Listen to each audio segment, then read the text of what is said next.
ரொம்ப நாளா ஒரு பொருள் வாங்கி அத அப்படியே மூலையிலேயே வச்சிருந்தேன்.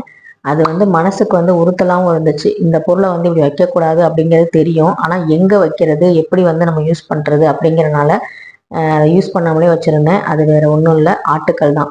அ நான் பார்த்தீங்கன்னா, வீட்ல நமக்கு எப்பவுமே ஆட்டுக்கல், அம்மிக்கல் அப்படிங்கிறது இருக்கணும் அப்படிங்கிறதுக்காக, நான் இந்த சொப்பு ஜாமான்லாம் இருக்கும் பார்த்தீங்களா? சின்னதா ஆட்டுக்கல், அதாவது சாமி ரூம்ல ஆட்டுக்கல்லும், அம்மிக்கல்லும் வச்சிருந்தேன். அது பார்த்தீங்கன்னா, அதுல ஆட்டுக்கல் உடைஞ்சு போச்சு. அதுக்கப்புறம் அத வாங்கவே இல்ல. அதே மாதிரி ரொம்ப நாளா அம்மிக்கல் வாங்கணும்னு நினைச்சிட்டு இருந்தேன். ஆனா அன்னைக்கு பார்த்தீங்கன்னா, அம்மிக்கல் எனக்கு சரியா அமையல. சரி, ஆட்டுக்கல் நல்லா இருக்கேன்னு சொல்லிட்டு இத வாங்கிட்டேன். வாங்கிட்டு அத அப்படியே வச்சிருந்தேன். சில பொருட்கள நம்ம கரெக்ட்டா பயன்படுத்தல அப்படின்னா, அதனால கூட நம்ம வீட்ல எதிர்மறை ஆற்றல் அதிகரிக்கும்னு சொல்லுவாங்க. ஸோ இத பார்க்கும்போது, இது நம்ம மூலையில வச்சிருக்கோம், இத ஒட்டட பிடிக்குது அப்படிங்கிற மாரி தோணிக்கிட்டே இருந்துச்சு. ஒவ்வொரு தடவையும் கூட்டும்போதும், பெருக்கும்போதும் அத வந்து அது மேல ஏதாவது விளக்கமாறு பற்றக்கூடாது அப்படிங்கிற மாரிலாம் கூட யோசிச்சு நான் கூட்டியிருக்கேன். ஆனா அந்த பொருள நம்ம எப்படி பராமரிக்கணும், எந்த திசையில வைக்கணும் அப்படிங்கிறதெல்லாம் யோசிக்காம வச்சிருந்தேன். அதுக்கப்புறம் அத நல்லா தெரிஞ்சுக்கிட்டு, அத நம்ம வைக்கணும். அத வைக்காம நம்ம வாங்காம இருந்தா கூட பிரச்சனை இல்ல. வாங்கிட்டு அத சரியா நம்ம அந்த இடத்துல வைக்கல அப்படின்னா, அது மகாலட்சுமி தாயார அவமதிக்கிற மாரி நம்மளுடைய பொருளாதார தடையும் பார்த்தீங்கன்னா, அதனால பாதிக்கப்படும் அப்படின்னு தெரிஞ்சதுக்கு அப்புறமும் நம்ம அமைதியா இருந்தோம் அப்படின்னா, அது சரியா வராது. பொருளாதார தடைக்கு முன்னாடி மகாலட்சுமி தாயார் பூஜை நம்ம பண்ணிக்கிட்டு இருக்கோம் அப்படிங்கும்போது, அவங்களுக்கு உரிய பொருட்கள் அவங்க எதுலெல்லாம் வாசம் செய்வாங்கன்னு தெரிஞ்சிருந்தும், அத நம்ம அவமதிக்கிறதுங்கிறது ரொம்ப ரொம்ப ஒரு தவறான விஷயம் அப்படின்னு சொல்லி மனசுக்கு பட்டனால, நேத்து திங்கட்கிழமை அத எடுத்து நான் சுத்தம் பண்ணிட்டேன். இத அக்ஷய திருதியைக்கே பார்த்தீங்கன்னா, பண்ணணும் அப்படின்னு நினைச்சிருந்தேன். ஆனா அன்னைக்கு என்னால பண்ண முடியல. அக்ஷய திருதி அன்னைக்கு என்னால பண்ண முடியல.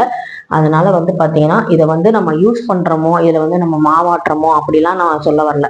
இது நம்ம வீட்ல இருக்கு. இப்ப நிறைய மாடுலர் கிச்சன் சொன்னா கூட, இதுலயுமே பார்த்தீங்கன்னா, நிறைய பேர் பார்த்தீங்கன்னா, அந்த பின்னாடி செட் பண்ணி அப்படியே அந்த சிமெண்ட் எல்லாம் போட்டு அதுல அத செட் பண்ணி அப்படியே பர்மனண்டா வச்சுக்கிற மாதிரி வச்சிருக்காங்க.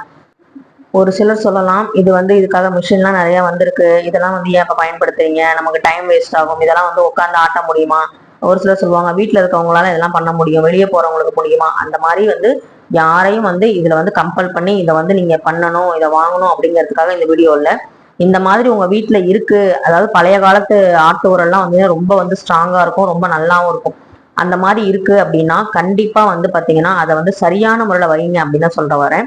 இது வீட்ல இருக்கிறது ரொம்ப ரொம்ப சுபிட்சத்தை கொடுக்குங்கிறது ஒரு விஷயம்.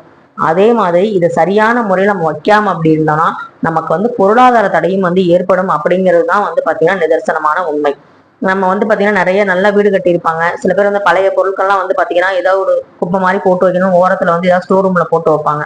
அதுல பாத்தீங்கன்னா, அதுல முக்கியமா பாத்தீங்கன்னா, நம்ம வீட்டுல பழங்காலத்துல பாரம்பரியமா பாதுகாத்து வச்சிருந்த பொருட்களை கூட நம்ம மதிக்காம ஏதாவது ஒரு இடத்துல போட்டிருப்போம். அதோட பயன்கள் தெரியாம இருந்திருக்கும். மதிக்காமன்னு சொல்றதை விட அதனுடைய மகத்துவம் தெரியாம இருந்திருக்கனாலே நம்ம அதை என்ன பண்ணிருப்போம்னா மூலையில போட்டிருப்போம். அந்த மாதிரிலாம் பண்ணாம அதனுடைய மகத்துவம் தெரிஞ்சு இதை ஏன் நம்ம முன்னோர்கள் பயன்படுத்தினாங்க, எதுக்காக இதெல்லாம் இங்க வைக்க சொல்றாங்க அப்படிங்கறத நம்ம தெரிஞ்சுக்கிட்டு நம்ம பண்ணும்போது நம்மளுடைய வாழ்க்கை சுபிக்ஷமா இருக்கும். அதே மாதிரி நமக்கு வருங்கால சந்ததியினருக்கு பாத்தீங்கன்னா, நம்ம குடும்பத்துல நம்ம விட்டுட்டு போற பெரிய சொத்து என்னன்னா புண்ணியத்தை தான். நம்ம செய்யற சின்ன சின்ன விஷயங்கள்னால நம்ம குழந்தைகளுக்கு அதனால பாதிக்கப்படக்கூடாது அப்படிதான் எல்லா பெற்றோரும் நினைப்பாங்க. என்னுடைய பெற்றோரும் அப்படியே நினைப்பாங்க, என் கணவனுடைய பெற்றோரும் அப்படியே நினைப்பாங்க. இப்ப நாங்களும் அதான் நினைக்கிறோம். இதை பார்த்துக்கிட்டு இருக்க நீங்களும் அதான் நினைப்பீங்க.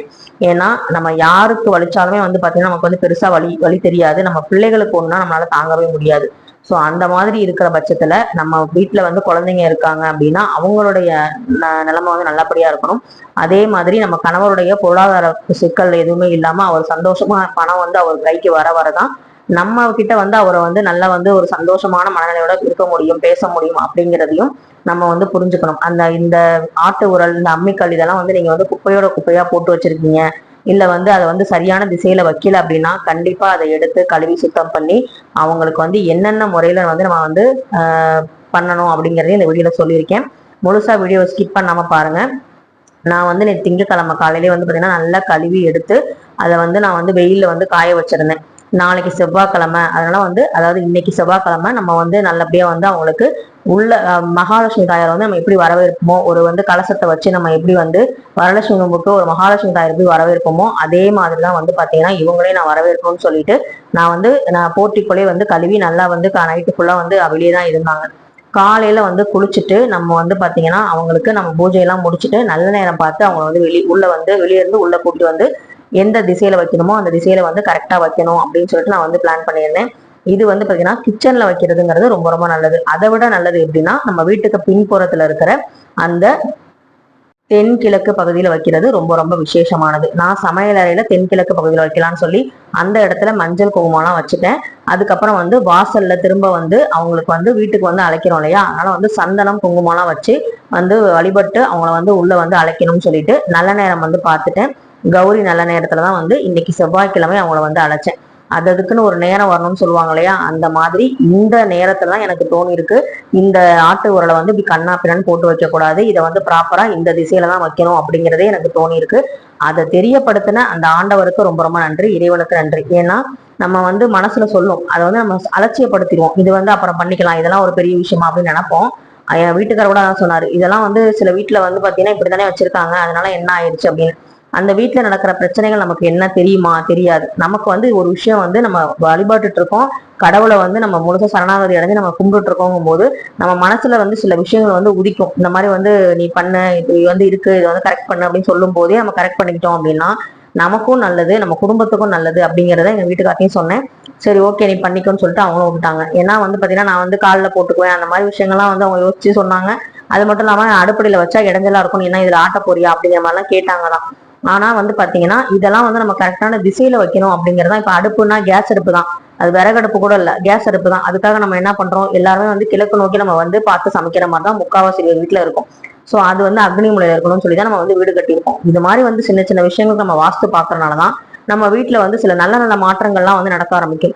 சில பேர் வந்து ரொம்ப வந்து பாத்தீங்கன்னா நைட்ல வந்து ஊசி தப்பாங்க, நைட்ல வந்து துணியில தப்பாங்க, கிழிஞ்ச துணி வந்து செவ்வாய் வெளியில சமயத்துல போடுவாங்க. இந்த மாதிரி விஷயங்கள் நம்ம அவாய்ட் பண்ணும்போது சின்ன சின்ன விஷயங்கள் தான், ஆனா அதனால வரக்கூடிய பிரச்சனைகள் வந்து பெருசாகாம தடுக்கிறதுக்கு இந்த சின்ன விஷயங்கள் நம்ம சரி பண்ணும்போது அது வந்து நமக்கு வந்து பாதுகாப்பை தருது. அப்படிங்கும் போது அது பண்றதுல எனக்கு தப்பும் இல்லை. இன்னைக்கு வந்து நல்லபடியா நான் வந்து ஆட்டு உரலை வந்து நல்லபடியா அலங்காரம் பண்ணி சந்தனம் குங்குமம் எல்லாம் வச்சு அவங்கள வந்து எப்படி ஒரு மகாலட்சுமி தாயாரை வந்து வரவேற்போமோ அதே மாதிரி அவங்கள வரவேற்று கிச்சன்ல தென்கிழக்கு மூலையில வந்து அவங்கள வந்து நல்லபடியா வந்து அமர்த்தியாச்சுன்னு தான் சொல்லணும். ரொம்ப வந்து அம்சமா ஒரு பெண் மாதிரி சொல்லுவாங்க, அம்மிக்கல் மேல உட்காராத, ஆட்டு உரல் மேல உட்காத, சும்மா வெறும் ஆட்டுக்குரலை வந்து ஆட்டாத அப்படிலாம் முன்னோர்கள் வந்து சொல்லுவாங்க. ஏன்னா அவங்களும் வந்து பாத்தீங்கன்னா ஒரு பெண் மகாலட்சுமி அப்படிங்கறத வந்து நம்ம சொல்லி வச்சிருக்காங்க. ஸோ வந்து பாத்தீங்கன்னா எங்க வீட்டுல எல்லாம் வந்து ரொம்ப அந்த காலத்து பழைய காலத்து அந்த ஆட்டு உரல் எல்லாம் இருந்துச்சு, உரல் கூட இருந்துச்சு. அந்த திருவைன்னு சொல்லுவாங்க பாத்தீங்களா, அந்த உளுந்தெல்லாம் போட்டு ஆட்டுறது, அந்த மாதிரி இதெல்லாம் இருந்தது. இப்ப அதெல்லாம் வந்து இல்லவே இல்லை. ஸோ அதெல்லாம் வந்து நாங்க நிறைய மிஸ் பண்ணிட்டோம். இப்போ வந்து அதை நினைக்கும் போது அது எவ்வளவு பெரிய பொக்கிஷம் அப்படிங்கிறது தெரியுது. நல்லபடியா அவங்களுக்கும் வந்து அந்த இடத்துல விளக்கு வந்து ஏத்திட்டு நல்லபடியா வந்து ஊதுபத்தி காமிச்சு உங்களோட வந்து இருக்கிற இடத்துல கண்டிப்பா நாங்க வச்சுட்டோம், உங்களுக்கு பிடிச்ச இடத்துல வச்சிருக்கோம். இந்த வீட்டுல வந்து எந்த ஒரு பிரச்சனையும் இல்லாம பொருளாதார நெருக்கடி இல்லாம வீடு வந்து சுபிக்ஷமா இருக்கும்னு சொல்லி வேண்டிட்டு பூஜை ரூம்ல போய் மணியை போய் வச்சேன். கரெக்டா சமயபுரம் மாரியம்மன் கீழே இருக்க போட்டோ, கள்ளழகர் போட்டோல இருந்து ஒரு பூ வந்து விழுந்துச்சு. சரி சாமி வந்து நல்லபடியா வந்து ஆசீர்வாதம் பண்ணிட்டாங்க, இந்த இடத்துலதான் என்னை வைக்கணும், நீ மாத்தி வச்சுட்டேன்னு சொல்லி சொன்னாங்கிற மாதிரி உணர்ந்தேன். மனசுக்கு ரொம்ப நிறைவா இருந்தது. இந்த வீடியோ உங்களுக்கு பிடிச்சிருந்தா கண்டிப்பா லைக் ஷேர் கமெண்ட் பண்ணுங்க. இந்த ஆட்டுக்கள் அம்மிக்கல்ங்கிற எக்காரணத்துக்கு கொண்டும் வடகிழக்கு மூலையில மட்டும் வச்சிடாதீங்க, தென்கிழக்கு மூலையில வைக்கிறதா ரொம்ப ரொம்ப சிறப்பு. நன்றி, வணக்கம்.